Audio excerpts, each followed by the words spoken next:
Olá, seja bem-vindo. Nós estamos começando mais uma temporada do programa Personalidades. Esse programa que dá visibilidade a pessoas, a moradores, a pessoas importantes aqui de Indaiatuba. E hoje eu estou recebendo Carla Borges. Ela é professora universitária, é psicóloga, é também consultora em RH e tem uma coluna aqui na Rádio Jornal há vários anos, no Jornal das 11, a coluna Segundou, que fala sobre mercado de trabalho. Uma coluna que faz muito sucesso aqui no jornalismo da Rádio Jornal. Carla, seja bem-vinda, é um prazer ter você aqui. Ai, muito obrigada, estou me sentindo hoje. Mas é muito bom. É bom te receber, conversar com você. Carla, vamos começar essa entrevista falando para você se definir. Quem é Carla Borges? Ok. Determinada, teimosa, mas super de bem com a vida. Você sorri sempre, né? Ah, eu adoro. Você não é indaiatubana? Não sou, mas eu me considero. Eu mudei para cá, eu tinha 9 anos. Né? Então eu acompanhei todo o movimento da cidade. Hoje com 54, são 40 e tantos anos. Então eu consegui ver a cidade se modificar, se modernizar, acompanhar aí as tendências das maiores cidades. Então eu tenho muito orgulho e falo que eu sou indaiatubana de coração. Muito bom. Por que veio para Indaiatuba? Foram os pais que tiveram que mudar para a cidade? Conta essa trajetória até vir a Indaiatuba. Bom, meu pai trabalhava na Mercedes durante muitos anos e a Mercedes fez a transferência para Campinas. Então essa transferência fez com que algumas famílias se mudassem para cá e a minha foi uma delas. Né? Então a gente mudou em 79, meu pai veio um pouco antes, em 78. E aí eu mudei para a cidade. Mas uma curiosidade, gente, eu também fui enganada. Vim para cá achando que Indaiatuba era praia. Foi a maior... Foi uma decepção na época. Não, o mais engraçado, nós mudamos para cá, eu e meus irmãos, né? Minha mãe chegou para a gente na véspera e disse que nós viríamos para Indaiatuba. Então nós olhamos um para a carinha do outro, a gente era sapeca pra caramba, né? Demos um sorrisinho assim, tá bom, mãe. Mudamos. Quando nós chegamos, nós tínhamos feito uma malinha, né? Uma sacolinha com roupa. Entramos no primeiro quarto que tinha lá, não tinha nem os móveis ainda.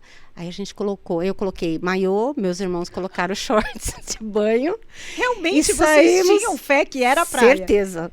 Saímos assim do quarto, mãe, que horas que nós vamos na praia? Ela, que praia? Aí, a praia? Mas que praia? Indaiatuba, mãe. Tem Caraguatatuba, Ubatuba.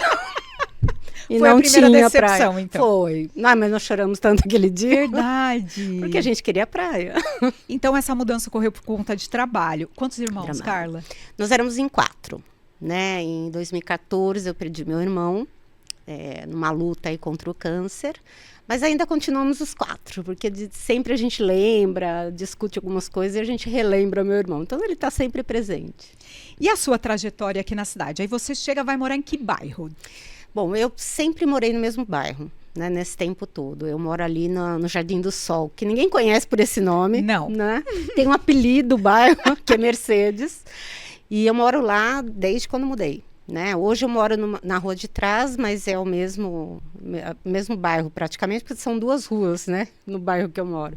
Então a gente sempre morou no mesmo bairro. E onde você estudou quando chegou aqui em Indaiatuba? Qual foi a escola? No Randolfo. Randolfo. Né? Eu sou randolfense. Que era ali na praça, onde hoje é um centro cultural. Exatamente. Quando a gente mudou para lá, foi muito interessante, porque a Mercedes tinha uma característica diferente. Né? Ela pediu uma assistente social para fazer uma pesquisa, né, dos bairros da cidade, as escolas. E eles escolheram 2, 3 escolas e meu pai optou pelo Randolfo. E fiquei lá, me formei na 8ª série, depois fui para Dom José, fiz Dom José, amo de paixão também. E depois eu fui lá para São Francisco. E aí você estudou aqui, tem professores marcantes dessa época? Ai, tem vários. Vamos né? citar alguns. Aqui em Indaiatuba, especificamente, ela já é falecida, a dona Maria Inês, né, que foi minha primeira professora em Indaiatuba. Depois teve o seu Jolie. Aí, na verdade, eu acho que todos do Randolph eu era apaixonada. A dona Marta, a dona Sônia, de língua portuguesa. Então, eu tive vários professores que foram muito marcantes. No Dom José, eu tinha a Rosinha, né, que foi minha grande inspiração para o curso de psicologia. Né? Então, eu tive aí professores que fizeram parte da minha vida e que eu nunca esqueci. A dona Fátima, de inglês, eu devo confessar que eu não gosto de inglês, mas pela dona Fátima eu estudava. E como foi a sua adolescência, a juventude aqui na cidade? O que vocês faziam? Qual que era a característica de Indaiatuba nesse seu período de vida? Bom, como é um bairro 100% residencial, e eu sou católica, a gente sempre participou de eventos da comunidade. A nossa comunidade foi criada praticamente na minha rua, né? As missas eram dentro de uma casa, era uma coisa super diferente, né? E eu ajudava nesse trabalho. Então, eu fiz a catequese, fiz a perseverança. A gente tinha um apelido com o bispo na época, que eram os Canarinhos de Indaiatuba, né? Porque a gente cantava no coral. Gente, eu fui cantora, nem acredito nisso. E depois eu participei dos grupos de jovens e me tornei catequista. Eu fui a primeira catequista, acho que da região, com 13 anos de idade. Eu tive que ter uma autorização do bispo. Então foi muito bacana, foi uma experiência bacana. E você falou que uma professora te inspirou a escolher a sua profissão, né? Isso. O nome dela mesmo? Então, foram, na verdade, duas. Eu tive minha primeira professora foi a professora Luísa, né? Eu era do prézinho, gente, eu tinha 6 para 7 anos, mas eu era apaixonada por ela. Eu falava assim, se um dia eu tiver chance de ser professora. Então, com 7 anos, eu defini minha carreira, que eu queria ser professora. Muito jovem. Inclusive, Muito. A gente tem essa foto, né? Eu vou pedir para a Júlia pôr essa foto aqui no nosso telão e, enquanto isso, você vai comentando. Olha, adivinha onde eu estou sentada? Do lado da professora. É claro. Grudada com ela. Grudada. Se eu pudesse, estaria no colo, né? Se vocês olharem minha cara, sorridente, como sempre. Felicíssima. Eu estava me sentindo. Essa professora, gente, ela era linda. Uma coisa curiosa, né? Eu não sei se os professores sabem disso, mas a gente fica com o cheiro do professor pro resto da vida. Ela tinha um cheiro diferente, era um perfume maravilhoso. E sempre quando ela chegava, eu fechava os olhos assim, respirava, eu sentia o cheiro dela. Ai, que delícia. Então, assim, eu cresci querendo que os meus alunos quisessem ficar como eu fiquei, né, ao meu lado. Admirados. Então, assim, ela era a minha referência como professora. E eu sempre quis e batalhei para isso e sou até hoje, né? E você fez que curso? Você fez magistério? Magistério. No Randolfo tinha. No Dom José ou no Randolfo? Desculpa, no Dom José. No Dom José. Era engraçado porque, assim, tínhamos duas opções. O comércio, na verdade 3, né? Ou o ensino médio normal, ou o comércio, ou o magistério. E eu não queria muito fazer o magistério, eu queria fazer pedagogia, né? Mas aí todo mundo, não, você sai já com uma profissão e tal. E aí eu resolvi fazer o magistério. E lá, antes, né, um pouquinho, o primeiro ano não era o magistério, ainda era o colégio. Foi quando eu conheci a Rosinha, né? E eu falava assim, nossa, será que ela vai ser minha professora no magistério? Aí eu fiz magistério meio que, né, por conta dela. E lá eu me encantei mais ainda. Né? Nessa época eu estava passando por um momento meio difícil em casa, estava tendo alguns conflitos e tal, e ela foi inspiradora para mim, sabe? Aí eu falava assim, não, porque ela me deu apoio. Ela foi uma das professoras, ela é a professora Isabel, que era de geografia, foi no primeiro semestre, no primeiro ano. Mas na psicologia, ela fez uma dinâmica muito engraçada. Hoje eu chamo de sessão lavanderia, né? Mas ela pôs um outro nome. Que ela falou assim para a gente falar o que a gente queria falar, botar para fora. Né? Então, era todos os bichos que a gente tinha dentro da gente. Não tinha ali, ela não tinha proibiu filtro, nada. Não. Sem filtro. Podia falar o que quisesse. E ali eu estava chateada com uma coisa, né, que estava acontecendo e tal, e eu botei para fora. Mas aquilo foi libertador, né? Porque para mim fez bem, para minha família fez bem, porque eu cheguei em casa tão leve, porque até então eu não tinha com quem conversar, né? E ali eu pude botar para fora. E eu falei, é isso que eu quero fazer. Eu quero ajudar as pessoas a se sentirem assim, né? Então ela te ajudou aí, também na na escolha da tomada da profissão. decisão. E ela foi a minha professora inspiração para tudo, né? O tom de voz dela. Gente, eu tento imitar minha professora. Como tá? que é esse tom de voz? É esse que você esse daqui, usa? Certo. né? Super leve, tranquilo. Porque, gente, eu sou uma metralhadora para falar. Eu falo muito rápido. E aí eu fico pensando, não posso falar rápido, eu tenho que falar pausado, né? O negócio pegando fogo, eu tenho que manter a tranquilidade, porque a Rosinha era assim. E eu queria ser igual, para passar a tranquilidade que era necessária. E quando você termina aí o curso de magistério, vai para a sala de aula, você dá aula lá para os pequenininhos? Então, eu comecei, antes de terminar, nós tínhamos que fazer o estágio obrigatório, né? Então, em 89, eu fui lá para a minha primeira sala, eu fui como estagiária e professor professor do Estado. Então, se professor do Estado na época ganhava pouco, imagina o estagiário, que era um terço dessa remuneração. E eu cheguei na escola, eu era muito nova, né? Eu tinha 19 anos, nem tinha completado 19 anos. Qual escola? No Antônio de Pádua, que aliás eu tenho Morada uma do paixão, Sol. beijos para todos ali, que eu tenho um carinho muito grande. E ali, eu acho que fazia uns 15 dias que eu tinha entrado, e uma professora entrou de licença maternidade, e eu assumi a turma dela. Então, assim, eu tinha alunos, gente, que eram maiores que eu. Tinha uma aluna que era quase o dobro do meu tamanho, ela era enorme. E eu peguei o desafio de 44 alunos, a maioria repetente, né? Com dificuldades tremendas de comunicação, de matemática. Eu tinha 2 alunos com dislexia, não identificados antes, e a gente não aprendia isso. Né? Naquela época era uma coisa que se ensinava na faculdade, não no colégio técnico, não. Né? E aí eu tive que me adaptar. Acho que foi a primeira renovação que eu fiz na minha vida, né? Você foi percebendo todos esses perfis de alunos, né? Isso. E aí você foi procurando ajudá-los. Cada um do seu jeito, né? Eu acho que foi a primeira tecnologia que eu usei, se é que eu posso chamar assim. Porque eu entendi.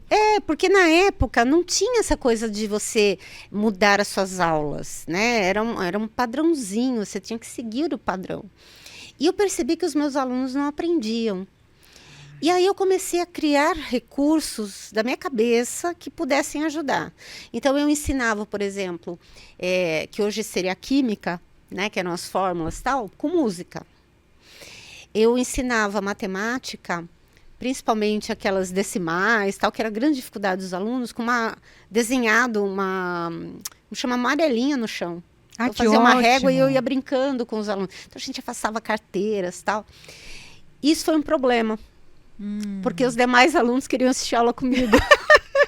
Você ficou conhecida pelos métodos. Fiquei. E foi muito interessante porque na época a minha diretora me chamou a atenção. Né? Foi a primeira vez que eu fui para a diretoria, gente. Como professora, olha só. Porque ali ela falou, olha, é muito bacana o que você está fazendo, mas está causando um reboliço aqui dentro. Né? Na época eu já usava metodologias ativas sem saber. E aí a gente foi mudando, eu tive que voltar ao tradicional. Foi difícil, mas você foi voltei. Visionária e teve que voltar. Aí aprontei de novo. Não conseguiu? Não consegui. Isso aconteceu, essa primeira bronca em maio. Acho que eu assumi a turma em abril, em maio, junho foi a primeira. Em agosto nós tínhamos folclore. E eu resolvi fazer uma feira folclórica. E fiz os alunos conversarem com os pais, com os avós, criarem brinquedos e brincadeiras. E a gente fez uma exposição. Né? Esse foi... Aí levou a segunda bronca. Foi. Em outubro eu fui dispensada. Aí saiu? Acabei saindo. Não acredito. Eu não servia para a instituição. Não tem problema, viu, diretores? Não tem problema. Não guardei rancor. Muito pelo contrário, foi desafiador. Né? E aí você voltou para dar aula depois, já engatou o estudo da psicologia em que ano? Sim, foi em 90 que eu já comecei. Eu terminei o magistério e já fui para psicologia. Psicologia não tínhamos perto, tínhamos só a PUC aqui, eu não tinha condições de assumir. E eu fui lá para São Francisco, lá em Itatiba. Né? Era 1 hora de viagem. Você ia todo dia e voltava? Todo dia, inclusive aos sábados. No passado a gente fazia isso, né? Era estudava desafiador. em outras cidades. Eu estudei em Piracicaba, por exemplo. Também tinha aula de sábado à tarde. Começava Nossa. 1h da tarde, até 4h30, era difícil. A gente tinha um desafio, porque nós saímos 11 horas da noite, porque na época ia das 7 às 11 a aula, Sim. né? Aí saímos 11 horas da noite, na sexta-feira. Aí toda sexta-feira era sagrado, parava-se no Chopão, né? Que era um barzinho que tinha lá. Era, na verdade, uma padaria, né? O pessoal ficava lá. E eu era a última a ser entregue. Então eu chegava na minha casa 1h da manhã, 1 e pouco. Para acordar às 4h30, 5 Porque horas. o ônibus estaria esperando Saía às para aula de 6h30. sábado de manhã. Eu pegava ali na Praça Bonachella, né? Meu ponto era ali. Então, Jardim Califórnia. Isso, ali, né? então eu tinha que subir, né? Uma caminhada e tanto, para chegar no ponto, no horário, porque eu entrava às 8 horas. Então era assim, era uma coisa bem sofrida, Sim. mas eu não me arrependo. Faria tudo de novo. E financeiramente, difícil também, né? Difícil, né? Bom, primeiro ano da faculdade, eu ainda estava trabalhando pelo Estado, né, ganhando pouco. E eu não conseguia pagar a faculdade, meu pai que me ajudou. Então eu tinha dinheiro para o ônibus, né, mas eu não conseguia pagar a faculdade, aí meu pai me ajudava. Aí depois eu consegui a bolsa do ônibus, aí eu continuei pagando junto com meu pai, né, nós dividíamos. Mas aí logo eu comecei a trabalhar, mas eu comecei como secretária. Né? Aí eu comecei ganhando razoavelmente bem, consegui pagar a faculdade. E lá na faculdade, eu fazia bicos. Eu prestava serviço para os meus amigos. Eu sempre fui prestadora de serviço, gente. Já está na sua essência. Já. Então eu comecei a fazer os trabalhos. Né? Os alunos tinham muita dificuldade de fazer resumo, fazer análise e tal, e eu era muito boa nisso. Né? Eu era boa em estatística, então eu ajudava os alunos a estudar e eu recebia por isso. Então isso me ajudou. Mas o primeiro e o segundo ano na faculdade eu não tinha dinheiro para comer. E eu saía do trabalho e ia direto. E eu passava fome, porque eu morria de fome. E aí meus amigos falavam, vamos comer lanche? Eu falava, não, vou ficar aqui estudando, mas porque eu não tinha dinheiro. Era só falta de dinheiro. Era só falta de dinheiro. Eu sei bem o que é isso. Carla, e ser psicóloga, o que é? Você atuou como psicóloga clínica em algum momento ou já foi direto para o RH? Não, a gente, até por conta do estágio, né? A gente faz as experiências em várias áreas. Na minha época tinha menos áreas do que temos hoje. Abriu muito, né? Sim. Mas assim, eu fiquei muito pouco tempo na parte clínica. Não que não seja bom, mas por essa minha característica de desenvolvimento, de querer conversar e tal, eu sentia que eu mais atrapalhava o cliente do que ajudava. Porque ele falava e eu já queria dar resposta, e não pode, eu tenho que deixar ele trilhar o caminho, né? E aí era a dificuldade que eu tinha. Então eu falava, ele falava as coisas e eu já ficava pensando, por que você não faz tal coisa? E eu falava, não posso falar. Quer dizer, era muito complicado para mim, né, segurar a língua, porque eu falo pra dedéu, gente, vocês não têm noção. E eu tinha que ficar me controlando, então não era bacana, né? Então eu atuei durante um tempo, acho que deu uns 2 anos só, mas paralelo a isso eu era psicóloga escolar. Né? Então eu também atuava em colégios. Nossa, a sua vida sempre esteve muito ligada à educação. Sempre. Né? E assim, é muito interessante. Eu já tentei ficar longe, né? Pela correria da consultoria, tal. Graças a Deus, a consultoria dá muito certo. Mas eu não consigo. Eu vou usar um termo de uma aluna, né? É um prazer inenarrável. Porque é fantástico. Essa coisa da troca. Eu falo assim que eu trabalho durante o dia e à noite eu me divirto. Se diverte. Porque é muito bom. Corredor, as interações com alunos, com os próprios professores. Sim. Dá muita energia, né? Dá. Um dia me falaram assim, qual é o segredo para você estar sempre sorrindo? Né? Eu fico brava também, tá, pessoal? Muito. Mas com esse pique, né? Porque eles falam, como que se aguenta essa loucura? Eu acho que os alunos são a resposta. Né? Eles sempre têm algo que me desafia. Né? Então, não é só estar em sala de aula, mas essa coisa do cuidar dos alunos, tentar ver o melhor para eles. Eu tenho um horário a cumprir na faculdade hoje, mas quando é 5 horas da manhã, tem aluno mandando mensagem, eu fico tentando resistir, mas quando eu vejo, eu estou respondendo. Né? Porque, para mim, é muito bom. Então eles ficam preocupados, tal, e eu não me sinto sendo sugada, não, ao contrário, me dá mais pique, né? Claro que de vez em quando eu fico cansada, de vez em quando a gente dá umas respostas tortas, mas é muito bom, é muito bom. Carla, eu quero entrar agora na parte que você vai para essa área da psicologia, que é o recursos humanos, que é o que você trabalha até hoje, né? Sim. Você disse que não se deu. Não foi muito bom essa questão de ficar esperando a pessoa trilhar o próprio caminho. Isso não é para mim. E tem várias áreas e você opta pela área de recursos humanos. Quando aconteceu isso e por quê? É isso. Bom, eu vou contar uma curiosidade que talvez ninguém saiba. Eu fui a primeira psicóloga esportiva de Indaiatuba. Olha! Né? Eu tenho um registro lá na Liga Desportiva de Indaiatuba. Que legal. Então eu também fui para essa área, gostei muito, mas na época não era profissional, era amadora, eu nem recebia para fazer o trabalho, e paralelo a isso eu atuava com seleção. E eu sou muito boa nisso, né? Essa coisa do conhecer pessoas, tal, me ajudou bastante. Mas eu vi que por conta da área da educação, eu fui mais para a área de treinamento, né? Onde eu me identifico melhor. Mas as duas áreas eu gosto muito, tanto a parte de seleção quanto essa parte de desenvolvimento humano, tal, eu gosto muito.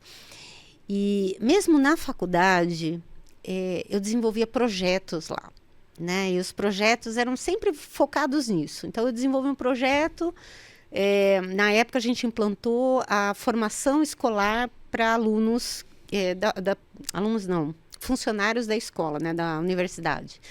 Tinha muita gente analfabeta.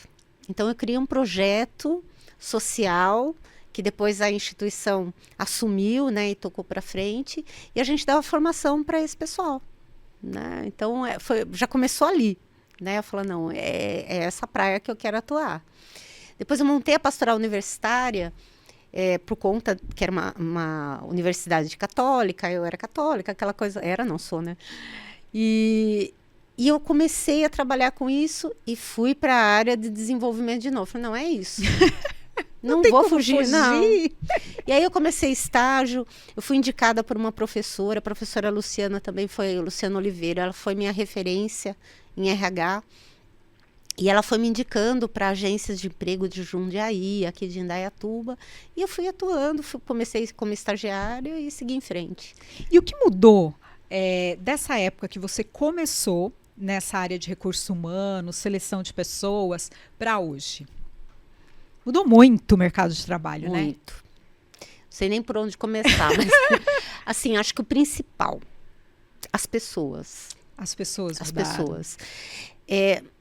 Antigamente, se você falava assim, eu vou para tal lugar, você ia. As pessoas faziam entrevista comigo, eu nunca me esqueço disso. Um candidato falou assim para mim, é muito longe para eu ir, mas eu vou. Ele foi a pé, daqui na Helvécia, sabe, do centro da cidade até a Helvécia, é uma caminhada e tanto, mas ele se comprometeu. Hoje a gente não tem esse comprometimento, né? A gente sente muita falta disso.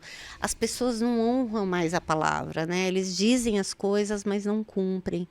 Então a gente percebe uma distorção, né? Então eu acho que isso que eu sinto mais falta. É uma distorção ética, da ética pessoal, comportamental? Eu acho que as pessoas estão errando as referências, sabe? Era uma coisa engraçada, porque a gente tinha como referência os pais, né? Os professores, eu tinha essas referências na minha vida. E hoje as pessoas estão buscando referências em pessoas que talvez não tenham esse mesmo olhar, né? Eu vejo tantos pais que não é culpando pais, pelo amor de Deus, não é isso. Mas assim, os pais hoje, eles não têm tempo para ser uma referência, né? Porque estão sempre correndo. Eu vejo por mim, eu estou sempre correndo, eu não vejo meus sobrinhos, eu não vejo meus pais. Então a gente está sempre correndo. E por estar sempre correndo, o filho não tem esse olhar para a gente. Então ele se esconde atrás de um equipamentozinho chamado celular, que tem um monte de youtubers, né, sei lá que nome dá hoje, tá toda hora mudando, já não sei mais que nome dá, né? Mas YouTubers, esse pessoal, influencers. todo esse pessoal que, na verdade, eles usam um personagem para estar na frente da câmera. É um novo modelo de negócio, né? É um negócio. É um negócio. Então, assim, de repente você vê pessoas fazendo programas e logo em seguida ele está internado numa clínica psiquiátrica porque ele está em depressão. Então, essas são as referências de hoje, né? As pessoas estão tendo como referência pessoas que emocionalmente são rasas, né? Elas não têm a profundidade que antes tínhamos como referência. Né? Então, eu acho que isso foi mudando as pessoas. A gente fala de caráter, né, tal, mas tudo é modelado. Né? Então, como que eu vou ter como referência uma pessoa que canta em suas músicas, né, que uma mulher é uma cachorra? Né? Que um homem é para ser o cara quando ele sai com todo mundo. Isso não é referência. Né? Me perdoem os cantores e os artistas e aquele pessoal todo, mas, cara, isso não é uma referência. Né? Então, e não estou falando para voltar atrás, eu acho que a gente tem que buscar novos modelos. Né? E eu acho que foi isso um pouco que me influenciou, né? Ter esse olhar, dizer assim, olha, eu preciso estar no lugar, e aí vem a educação, para mostrar para os alunos que não é bem isso. Né? Eu também visto personagens, né? Na minha coluna eu preciso sempre ter um personagem presente, porque eu estou dando referência sobre mercado, eu tenho que mostrar, muitas vezes eu trago assuntos que nem sempre eu concordo 100%, mas ele é real e eu preciso trazer. E é um personagem, sim, né? Mas o que eu sou na frente das câmeras, eu sou em sala de aula, eu sou fora, né? Eu sou em casa, né? Eu cobro algumas coisas, então eu acho que a gente precisa voltar às nossas raízes. Né? Tá faltando, né, na sociedade. Pois é, se a gente fizer isso, eu acho que a gente recupera, né, aquilo que a gente tinha como essência, né, que é o comprometimento, o compromisso com as pessoas, né, o respeito. Né? Hoje eu estava vindo para cá, pensando numa coisa, eu estava ouvindo uma rádio e o jornalista, né, que estava fazendo o programa falou assim, que estava falando de uma lei que foi criada, eu não lembro direito. Lembrei.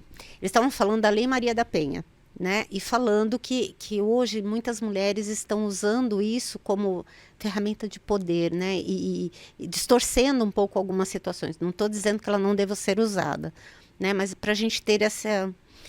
E aí eu pensei numa coisa que uma professora minha falou quando eu estava na 4ª série, né? Na 4ª não, na 5ª série.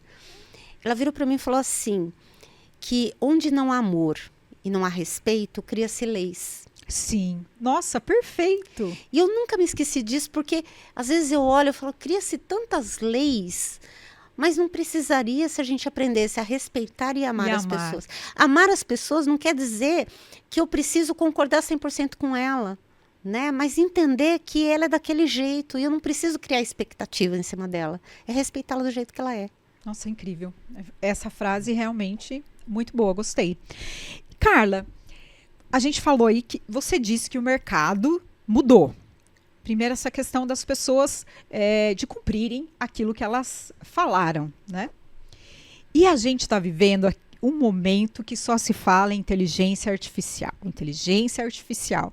E eu quero te perguntar, o que essa IA mudou no mercado de trabalho? Vamos lá. Eu acho que a gente tem que dividir um pouco as etapas, né? A IA ela veio para nos ajudar. Certo, tá? Então não precisa ficar revoltado. Não precisa, muito pelo contrário, ele ajuda muito. Eu preparo aulas hoje, o que eu demorava aí um final de semana, em 20, 30 minutos no máximo, eu preparo uma aula. Né? Eu peço ajuda, eu não tenho que depender da IA, mas eu peço ajuda, faço uma análise crítica, né? Eu vou parafrasear meu diretor, né? O professor Hércules, ele fala, a gente tem que usar o pensamento crítico para utilizar a ferramenta. Então você olha para aquilo, faz essa análise, essa pesagem, e aí você fala, olha, isso daqui dá para usar, isso daqui não, porque a IA, gente, ela está aprendendo, né? Agora, tem o outro lado da moeda, né? Infelizmente, a gente evoluiu tanto com a inteligência artificial que hoje as pessoas más, de má índole, elas estão utilizando a IA contra o ser humano. Sim. Então, por exemplo, vocês devem ter acompanhado, né? O rapaz que foi dispensado de uma empresa, mandado embora, eu não lembro que país, se eu não me engano foi os Estados Unidos, porque ele fez uma transação em nome de uma diretoria, né? Que fez uma reunião virtual com ele, falou com ele e tal, e pediu para ele fazer essa transação. E descobriu-se que era um DIP, né? Que é um fake, uma pessoa fake, não existia essa pessoa, ela foi criada, né? Então, isso é um risco. Então, o que a gente precisa fazer? E aí que eu falo que o professor Hércules tem toda a razão, né? Nós precisamos aprender a usar o pensamento crítico, né? Analisar a situação e utilizar a nosso favor. Mas não a nosso favor contra o outro, né? Mas a favor aí da comunidade onde a gente vive. Da sociedade em geral, sim, né? E para os profissionais, ela muda muito? Ela mudou. As pessoas estão com medo. Vou perder o meu emprego. Alguns países isso vem ocorrendo, a tecnologia absorvendo mão de obra, mas isso é um caminho normal, né? Sim. Desde a Revolução Industrial, a gente tem esses Sempre. processos. Né? Tanto é que hoje em dia, por exemplo, poucas pessoas usam tear. É verdade. Né? Tear era uma coisa, que era uma ferramenta, e hoje não se usa mais. Sim. Né? Tem um robozinho que faz. Uhum. Então, veja. A tecnologia ela veio para facilitar o trabalho do ser humano. O ser humano ele precisa usar mais o intelecto. Né? Então, tudo aquilo que é substituível, né, que é operacional, hoje a máquina está fazendo. Né? Então, o que a gente precisa fazer para não ficar para trás? Acompanhar essa mudança, essa tendência. Então, existem muitas pessoas que falam para mim assim, mas Carla, você não tem medo como professora perder seu espaço? Não. Que bom que você está falando isso. Não tem. É verdade. Não tem. Sabe por quê? Há muitos anos atrás, e aí eu queria fazer uma homenagem especial ao professor Thanos, né, que ele se aposentou aí, né, entrou um novo reitor na instituição, mas quando eu o conheci, lá em 2003, quando eu entrei na instituição, ele me ensinou a pensar fora da casinha. Né? Ele era um visionário. Então, a gente começou a falar de tecnologia, né, em 2005, 2006, 2007, onde ninguém falava disso para professores. Né? Era mais a área de TI. E ele foi nos treinando para isso. Né? Foi nos preparando para isso. Então, quando veio essa questão da IA, a gente mais ou menos já estava, sabe, no caminho, foi acompanhando a tendência. A gente está fazendo treinamento, claro que nós temos resistência, claro que a gente tem medo, mas o medo acontece para nosso bem. Porque quando a gente tem medo, pessoal, a gente corre atrás. Então, se a gente está muito confortável, né, a gente é engolido. Então, ter medo faz bem. O que a gente não pode é ficar aterrorizado, né? Ficar parado lá, deixando as coisas acontecerem. Porque aí paralisa. E o outro que está na frente, que se qualificou, vai para frente. Eu vai ter vantagem. Eu lembro de um senhor, ele fazia um trabalho de afiar, como se chama? Alicate de unha. Né? E eu conheci ele, acho que aqui no centro da cidade, né? Porque eu trabalhava aqui no centro. E há pouco tempo atrás eu reencontrei. Né? Ele tem uma caminhonetezinha, né? E ele criou um equipamento, tá? Que faz isso sozinho. Ele programa, né? E deixa lá, e o negócio vai afiando sozinho, e ele vai atendendo a clientela. Aquele negócio lota, ele para num ponto da cidade, ele faz. Ele não mora mais em Indaiatuba, mas ele tem feito isso. E aí, por curiosidade, eu falei assim, nossa, isso daqui é tecnologia avançada, né?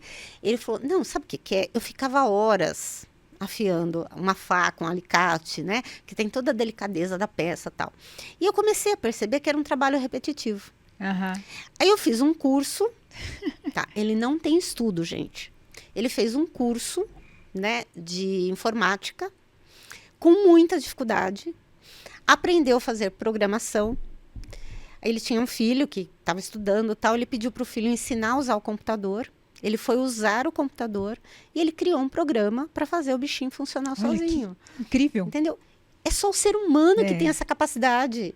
A IA não sabe fazer isso. Eu lembro, quando você fala isso, né, da capacidade do ser humano, daquele filme Estrelas Além do Tempo, que quando começa a chegar os computadores naquele setor onde só trabalhavam matemáticas e engenheiras, e aí elas começam a se preparar para saberem mais do que os computadores, porque elas falaram, eles vão tomar o nosso espaço. Era a preocupação, né? Os nossos postos de trabalho. E aí, a chefe daquele setor fala, nós precisamos saber além deles. Então, você também se prepara para a sua carreira e para o seu dia a dia no trabalho. A dificuldade vai existir, né? Nós vamos concorrer, sim, com tecnologia. Mas se você está indo atrás, se você está se movimentando em direção a, né, aquele conhecimento, você vai criar uma habilidade que o computador, a tecnologia não tem essa capacidade ainda, né? Se a gente se acomodar, ela vai ter. Sim. Né? Mas ainda não tem, né? Que digam aí os chineses, né? Eles deram um golpe. Nossa! Eu falo assim que foi um golpe de sorte, mas ao mesmo tempo eles foram pesquisar quais eram as falhas do ChatGPT para criar o DeepSeek, né?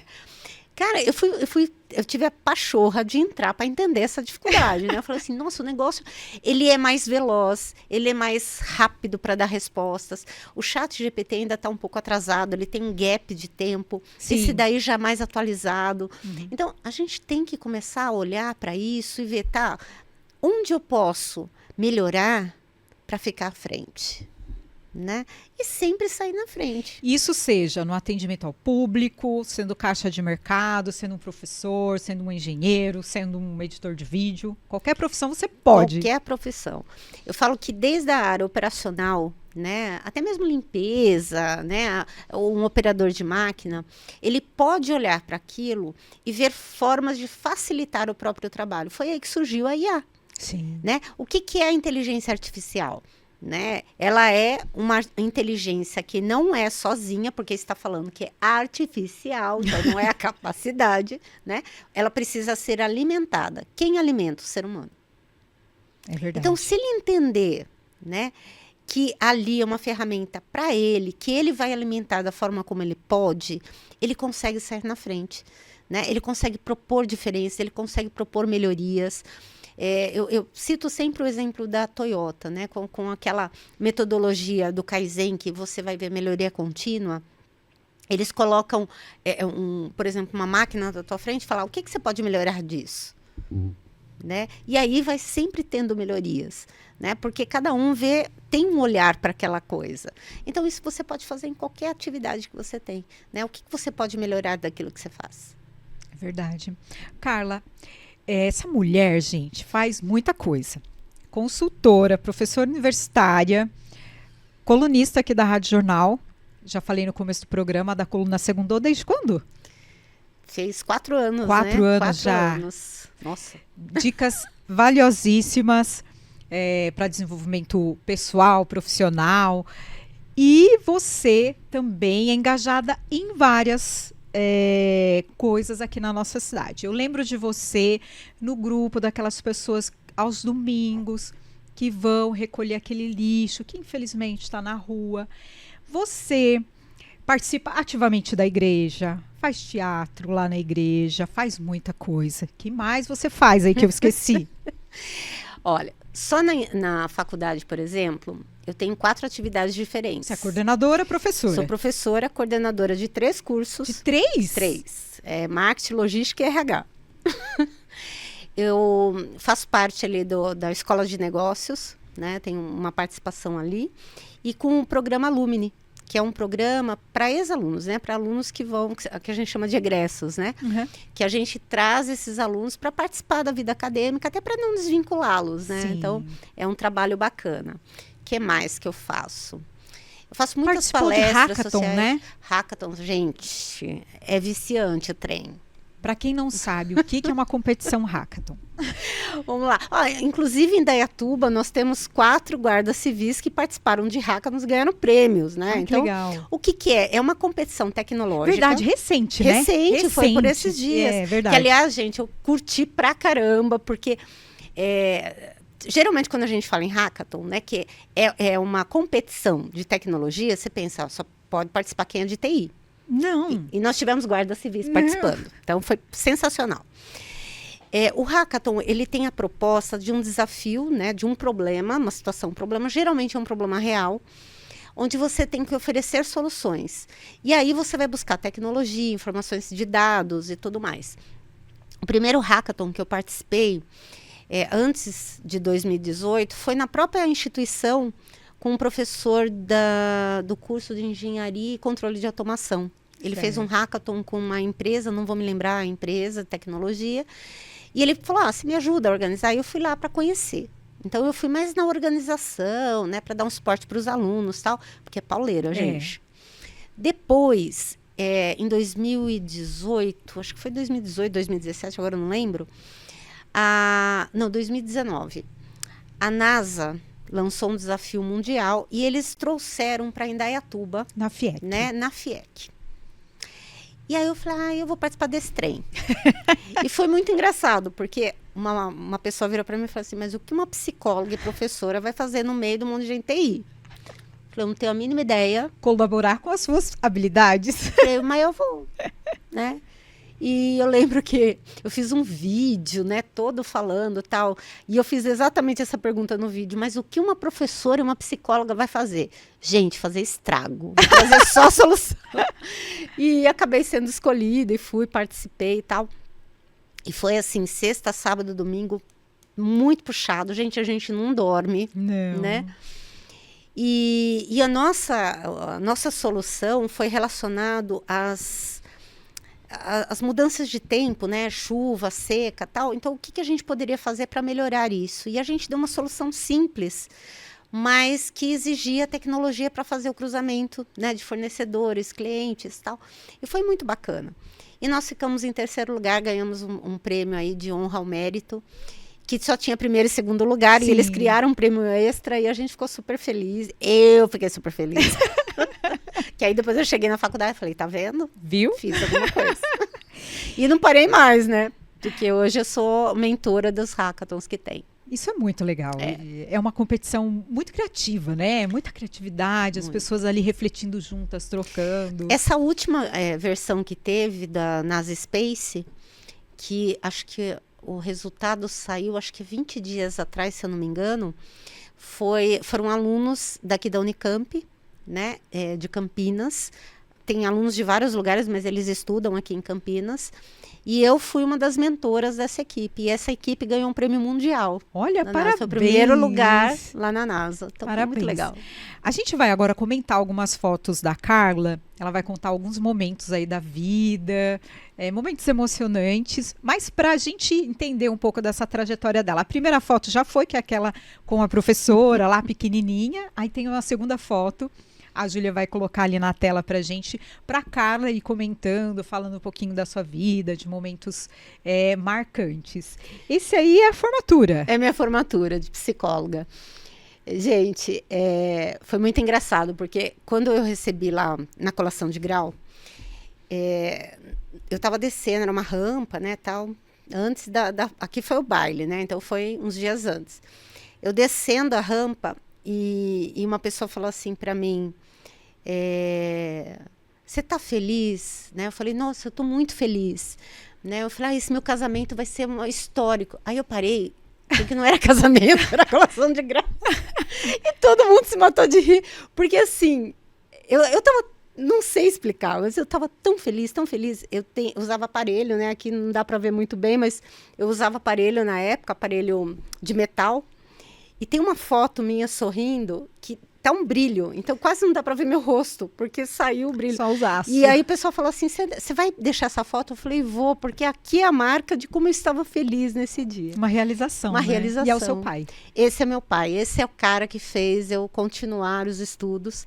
Eu fiz o vestibular e no dia para ver o resultado, nós não tínhamos internet, né? Na época era jornal, saía no jornal, aquela lista enorme. No meu não era nem no jornal, eu tinha que ir lá na faculdade. O meu já era jornal. Não, tive que ir lá para a faculdade para ver o resultado. E eu lembro que tinha 2 dias, você podia ou num dia ou no outro. E eu falei pro meu pai, pai, vai uma galera daqui, eu vou também e tal. Então a gente pegava ônibus até Campinas, de Campinas a Itatiba. E aí fomos para lá.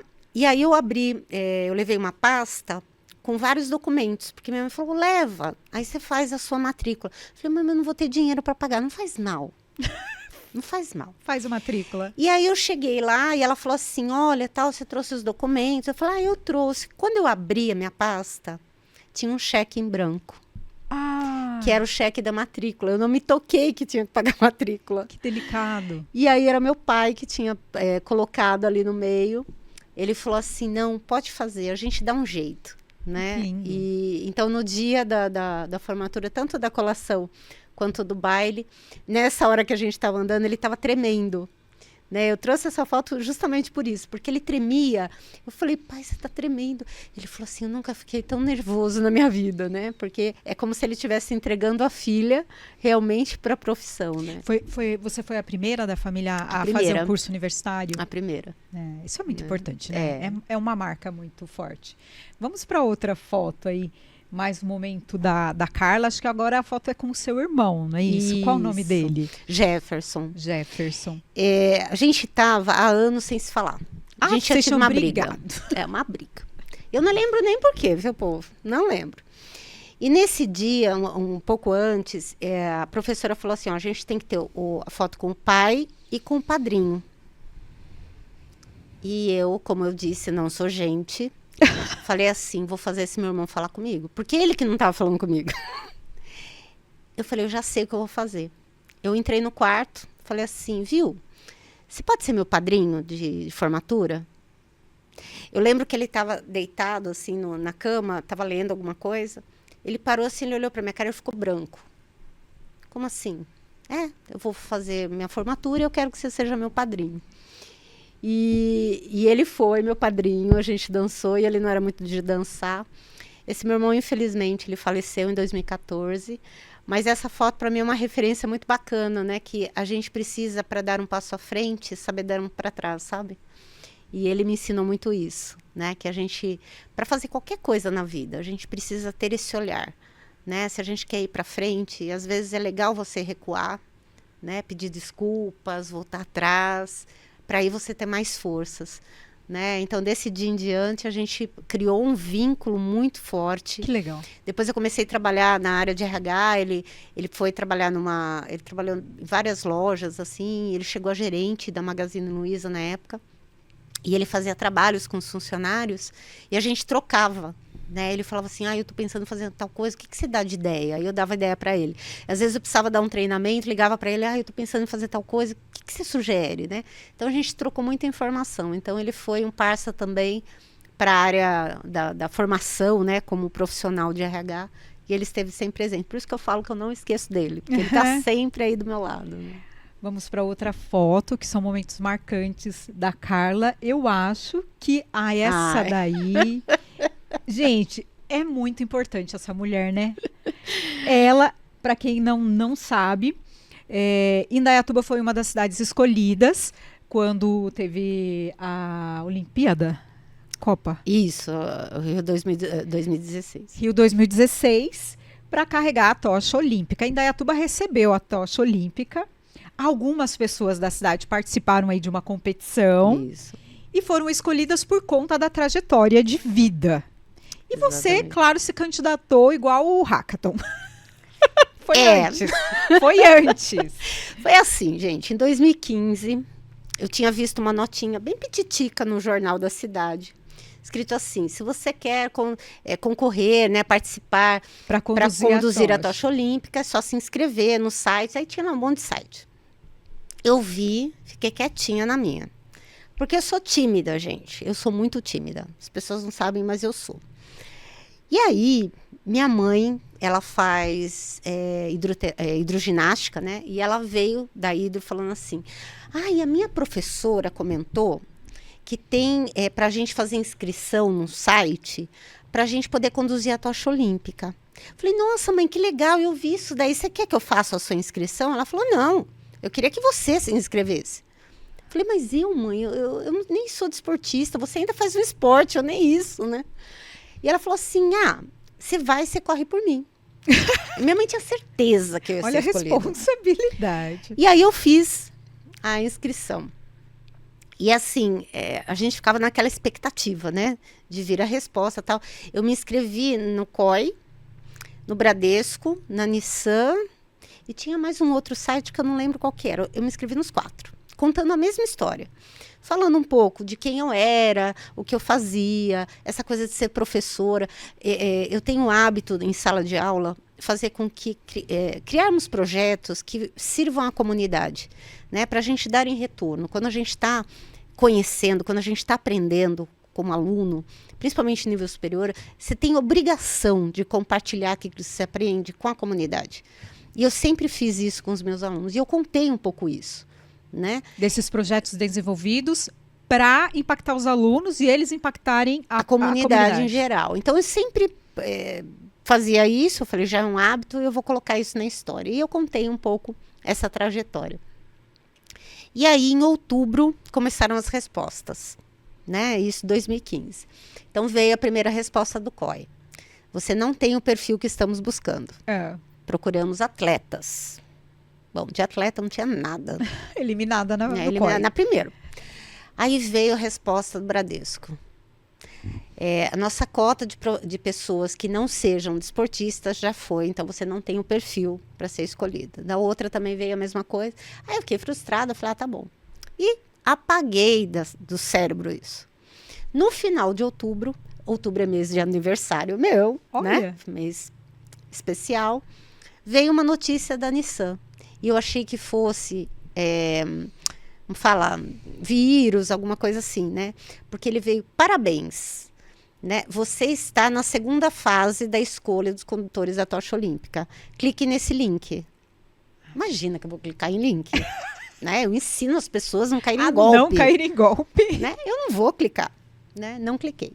Não? Não, claro que não. Imagina, aprendi que não era para clicar. Aí veio outro. Você ainda não fez seu cadastro. Né? Por gentileza, clique no link. Eu falava assim, gente, não é possível. Esses caras são muito insistentes. E tinha um telefone que era de fora do país. Eu falei, eu vou arriscar, vou ligar. É óbvio que não consegui ligação, porque eu não sei fazer ligação internacional e deu errado. Aí veio a terceira. Hoje é o último dia para você fazer. Eu falei, tá bom, seja o que Deus quiser. Cliquei. Cliquei e apareceu um certificado, né, dizendo, agora você está na fase final. Que legal. Né? Sua história comoveu uma equipe da Nissan e escolhemos a sua história como uma das representantes da Nissan. Né? E aquilo para mim foi uma vitória incrível. Eu falei, mesmo que eu não conduza, mas só por isso, né? E aí passou mais um pouco de tempo, aí já veio a notícia, já veio todo o kit, todo o material. A gente teve um treinamento, um manual, né, que a gente tinha que conhecer. E aí eu fui, dia 21 de julho, né, acho que era 4h30 da manhã, que a gente tinha que estar no ponto de encontro. Passou por alguns pontos da cidade. Isso. Desceu a 24, não é isso? Ele começou ali no France Café, né? Então, o primeiro ponto ali, o primeiro condutor foi dali. Na Vargas. Isso. Na Avenida Presidente Vargas. Aí foi ali, depois desceu a 24, né? Foi até o final ali do Parque Ecológico, até chegar na Prefeitura. Até a Prefeitura. Então, a cada 200 metros tinha uma troca. E foram vários de Indaiatuba. Foram acho que 25 no total. Mas foi bem bacana. Tiveram alunos, acho que os primeiros foram alunos de uma escola, foram 3 alunos. Né? E vocês fazem encontro dos condutores, né? Isso, já faz 9 anos. Agora em janeiro nós tivemos o 9º encontro, que foi no Rio de Janeiro. Né? Um beijo para os meus queridos. Aqui em Indaiatuba nós fizemos o ano passado, nós tivemos um encontro aqui em Indaiatuba, fui eu que organizei. E a gente não perdeu, né? Porque assim, quando você conduz a tocha olímpica, você assume isso, é um compromisso, né? De levar para os povos, né, a importância da amizade, do respeito e do acolhimento. Né? Então, a amizade, respeito e acolhimento é o que a gente sempre faz. Né? E aí a gente faz esses encontros para poder resgatar esse conteúdo, né? E nesses encontros a gente faz um projeto social. Só um parênteses, né? Essa foto, eu nem percebi que eles tiram, porque na verdade é uma foto profissional, foi o pessoal da da Coca-Cola, que fica tirando as fotos, um profissional de lá. E a minha cara daí, gente, que tá com uma cara assim do tipo, cara, ganhei na loteria. E foram 200 metros correndo, com medo danado de eu cair, né? Então eu falava assim, se eu cair, porque era uma descida. E foi, acho que, o momento mais incrível da minha vida. E a minha cunhada, a Andréia, eu estava correndo na rua e ela correndo paralelo. Ela fez todo o percurso correndo até o final. Que legal. Né? Vamos para a última foto? A gente já está quase encerrando a gravação. Essa é a última? Não, tem outra. Ah, é verdade! Você com um prêmio. Esse daí foi um dos prêmios, né, que eu recebi. Quando eu comecei a trabalhar, foi em 94 com RH, especificamente com RH, eu falava assim, eu preciso ter o meu papel transformador. Né? Eu acho que eu assumi um pouco isso como uma missão de vida. E eu precisava criar projetos que pudessem ajudar a vida das pessoas, né? Então, essa foto, né, e os prêmios que eu ganhei são mais assim, não é para mim, sabe? É para coroar aquilo que eu acredito, que o nosso papel como profissional, não importa a área, é transformar vidas, transformar para melhor. Se não for para fazer isso, não faz sentido. Um dia me disseram assim, você não cansa? Quando que você vai aposentar? Foi uma pergunta que todo mundo me faz. E eu olho para trás, né, e eu não consigo me imaginar não fazendo isso. Né? Muito provavelmente eu vou morrer trabalhando, né? Com certeza. Trabalhar para mim não é cansativo. Claro que tem atividades que são cansativas pela atividade em si. Mas quando eu olho o objetivo final, que é a entrega de algo para alguém, né, é especial. Né? Então, cada prêmio, cada reconhecimento que eu recebo por aquilo que eu faço, eu não olho isso para mim, isso não enche meu ego. Ele só me diz assim, putz, você está no caminho certo. Né? Acredita, dá para você fazer um pouco mais. Né? Esse um pouco mais, eu não sei até quando vai, mas esse um pouco mais é o que eu sempre busco, dá para fazer um pouquinho mais. Né? E isso é libertador. Eu acho que é essa palavra. Isso me faz me sentir livre. Que legal. Infelizmente, a gente não tem mais tempo. A Carla tem muita coisa para comentar ainda. Tinha várias perguntas que eu queria fazer para ela, mas a gente não tem mais tempo, infelizmente.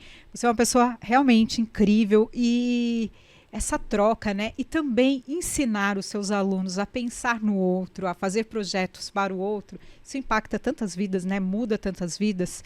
Eu realmente fiquei impactada por essa sua última frase aí, né? Pensar no outro, fazer para o outro, né? Torna a nossa vida mais leve, né? Muito mais leve. Muito mais leve. Então, a gente está encerrando por aqui. Muito obrigada pela sua entrevista, por esse tempo. Eu espero que você consiga aí com o seu trabalho de consultoria aqui na rádio, na faculdade, outras coisas que você faz voluntariamente. Você também ensina em cursos aí para jovens de forma voluntária, que você consiga cada dia mais transformar mais vidas e que essas vidas também, sendo transformadas, contribuam para a sociedade. Obrigada, Carla. Eu que agradeço, foi super joia. Faz muito tempo que eu não falo de mim, então isso é muito estranho, mas te agradeço de coração. Estou me sentindo muito especial hoje, não por mim, mas pelas histórias de vidas que vêm junto. Obrigada. Com certeza. Vocês conferiram, então, mais um episódio do programa Personalidades nessa nova temporada de 2025. Nossa primeira entrevistada, Carla Borges. A estreia do programa hoje. Personalidades sempre aos domingos, a partir do meio-dia, no YouTube. Também vai para o Spotify e no Facebook da Rádio Jornal Indaiatuba. Você pode compartilhar com a sua lista de amigos, em todas as redes sociais e contribuir para que mais pessoas conheçam personalidades aqui de Indaiatuba. Hoje a Carla, domingo que vem, um novo entrevistado. Muito obrigada por assistirem, por acompanharem a história dessa pessoa que mora em Indaiatuba, que faz tanto aqui pela cidade, desenvolvendo pessoas, ajudando empresas também a desenvolver pessoas. Até o próximo programa.